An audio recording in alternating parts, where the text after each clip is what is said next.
Сейчас слово предоставляется депутату парламента Республики Молдова Гагаузу Федору Никодимовичу.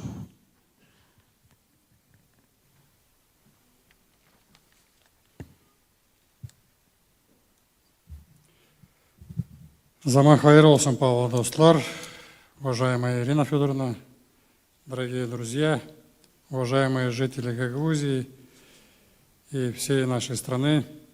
От всей души искренне и сердечно хочу поздравить всех нас с знаменательной датой 30-летием создания Гагаузской Республики.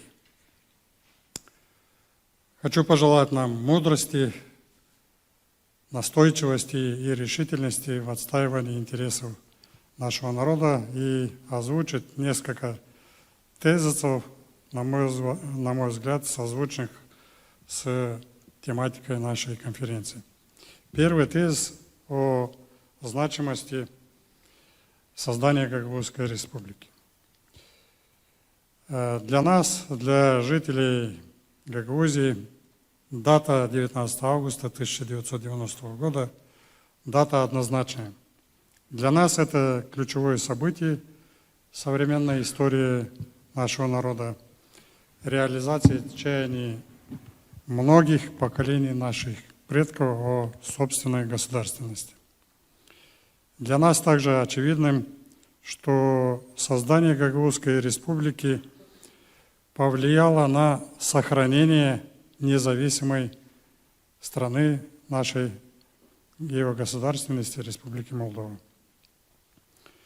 Поэтому сегодня, говоря об этом, мы знаем, что это событие имеет противоречивый характер среди молдавских политиков.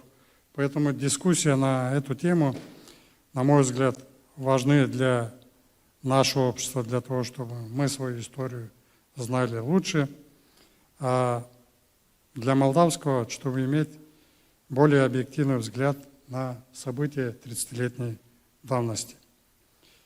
Второй тезис о причинно-следственных связях. Когда кто-то пытается представить решение съезда депутатов всех уровней как сепаратистский акт, тот путает причины со следствием. Чтобы понять логику действий гагаузских лидеров, достаточно вспомнить существовавшую в молдавском обществе в органах власти атмосферу, почитать стенограммы выступлений депутатов Верховного Совета от Народного фронта, послушать выступления на митингах и многое другое.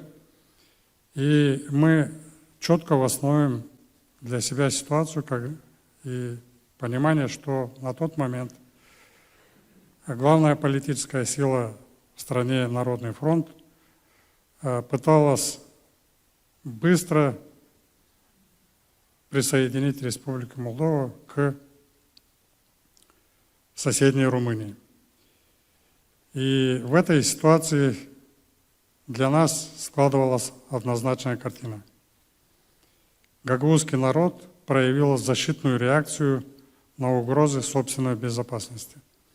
Также это был вынужденный шаг в условиях дрейфа Молдовы в соседнюю Румынию. Следующий тезис. Требования об автономии, не сепаратизм. Конечно же, невозможно вычленить дату 19 августа 1990 года и оценивать ее отдельно от всего периода рубежа 80-х, 90-х годов. С самого начала гагаузская интеллигенция, лидеры народных движений выступали за предоставление южным регионам Молдовы автономии.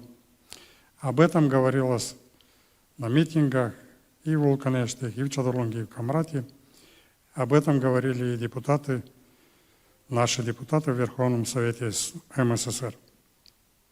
Об этом свидетельствует чрезвычайный съезд представителей гагаузского народа 12 ноября 1989 года, на котором была провозглашена гагаузская автономия в составе Молдавской ССР.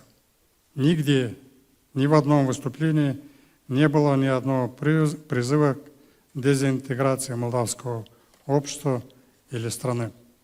Гагаузы хотели простой справедливости по отношению ко всем жителям, но просьбы гагаузских представителей полностью игнорировались правительством и депутатами Верховного Совета. Вместо этого с властных трибун в наш адрес звучали угрозы решить вопрос силовым путем. Своеобразной точкой невозврата стало заседание Верховного Совета Молдавской ССР 27 июля 1990 года, после которого стало окончательно ясно: никто ничего обсуждать с гагаузами не собирается. Напомню, это было решение парламента Молдовы, в котором было отказано в предоставлении нам права на автономию. Более того, фронтисты в своих выступлениях отказывали нам праве называться отдельным народом, ставили под сомнение наше право жить на своей земле. И думаю, что именно то заседание стало спусковым крючком для последующей эскалации событий. Гагаузская республика – оправданное решение. Следующий тезис. Разумеется, гагаузы в этой ситуации не были согласны ассимилироваться и оказаться в составе одного из румынских уездов. Наш народ с оскорблением отверг спекуляции о том, что мы являемся некой этнической группой, которую следует переселить. Мы также с тревогой наблюдали за ростом русофобии. В этих условиях единственным возможным шагом было обозначить себя политически, создать государственность, чтобы иметь необходимый инструмент для защиты своих интересов. С этой точки зрения другого пути, кроме создания Гагаузской республики, у нашего народа не было. И чем больше лет проходит, тем очевиднее подвиг лидеров гагаузского народа. Еще вчера они занимались мирными профессиями, не имели опыта государственного управления, но в новых обстоятельствах решились возглавить молодую Гагаузскую республику. Они пережили аресты, допросы спецслужб, давление, шантаж и угрозы близким. Они все это выдержали, потому что чувствовали ответственность и за собой огромную поддержку своего народа. И последний тезис от Гагаузской республики к автономии. Нужно было пройти этот сложный путь: блокпосты, ультиматумы, напряженные дежурства с оружием в руках, чтобы с нами начали говорить и услышать наши призывы. В начале 1994 года, как вы знаете, в стране прошли досрочные выборы, и к власти пришли более умеренные силы, которые оказались готовы к компромиссу. Но сложности после этого не ушли. По-прежнему чувствовалось недоверие, были попытки играть двойную игру, но большим достижением является для нас то, что мы говорим на языке правовых аргументов при участии международных партнеров. И сегодня наша общая задача совместными усилиями вести эту работу более настойчиво, добиваться более широкого конституционного закрепления наших полномочий, убеждать политический класс Республики Молдова, что сильная Гагаузия делает и Молдову сильнее. Оценивая историю создания Гагаузской республики, становится очевидным, что фронтисты, державшие в своих руках власть в стране в тот период, исключали конструктивный диалог между Камратом и Кишиневым. И лишь после прихода умеренных сил, ориентированных на укрепление государственности Молдовы, появились условия для политического консенсуса на юге.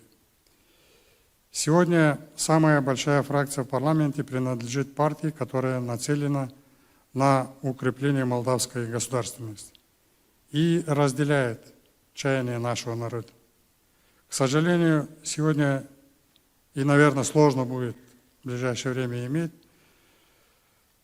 в парламенте такую ситуацию, чтобы можно было решать вопросы быстрее. Но, несмотря на сложности, нам нужно убеждать и добиваться наших целей.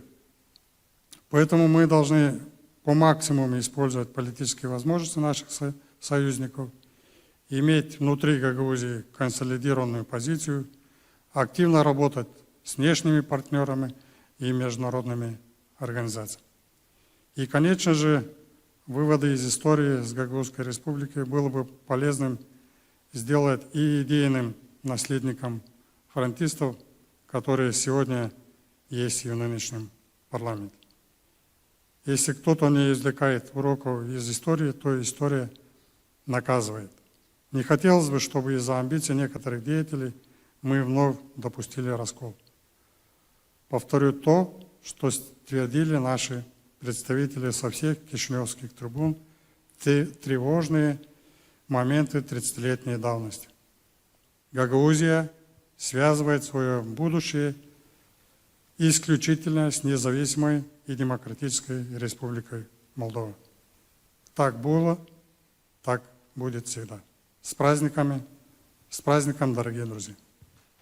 Спасибо. Благодарим вас, Федор Никодимович.